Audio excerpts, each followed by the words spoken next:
Liver cirrhosis, what is it and why does it happen in under 3 minutes? Liver cirrhosis is a condition, and I always remembered it by remembering it as sclerosis because it's scar tissue on the liver which causes it to thicken and lose its function. Causes of liver cirrhosis can be alcohol abuse, hepatitis which scars the liver, and you can also have non-alcoholic fatty liver disease and cystic fibrosis. There are more, but these are the main ones that you really want to know. You're going to want to know the liver's main functions, and firstly, that's produces. So you've got your A, B, C of what it produces. So you've got your albumin, bile, and your coagulating factors. It also metabolizes drugs. So when you take an oral tablet, you'll hear nurses say, oh, this drug can be harsh on the liver.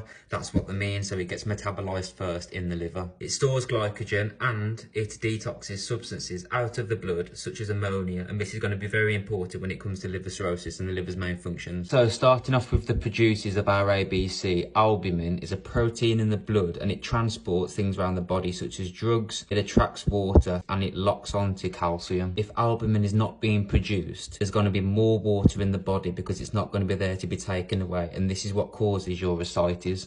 Also, if albumin is not being produced as much as it would be normally in a healthy liver, you're not going to be able to bind onto the calcium, and this causes brittle bones in patients with liver cirrhosis. And for those that don't know, ascites is when your abdomen fills up with water and it gives off a pregnant look. So you get a build-up of fluid in your abdominal space and it has to be drained professionally in hospital. Moving on to bile, and this is a substance that helps remove excess cholesterol and bilirubin via the bowels. So if you think about it and you've got liver cirrhosis, you're not going to be able to remove these excess products. If you've got too much bilirubin, it will spill out into your body and it will cause jaundice, which is when the patient appears yellow skinned, and you'll notice this in the eyes to begin with. An excess of cholesterol can clog the arteries up and it can cause portal hypertension. Not only this, but cholesterol can also cause heart problems in the future. Just want to quickly add that bilirubin is basically red blood cells that are dead. Finally, your clotting factors. When you've got liver cirrhosis, you're at an increased risk of bleeding due to a lack of platelets, and this is called thrombocytopenia.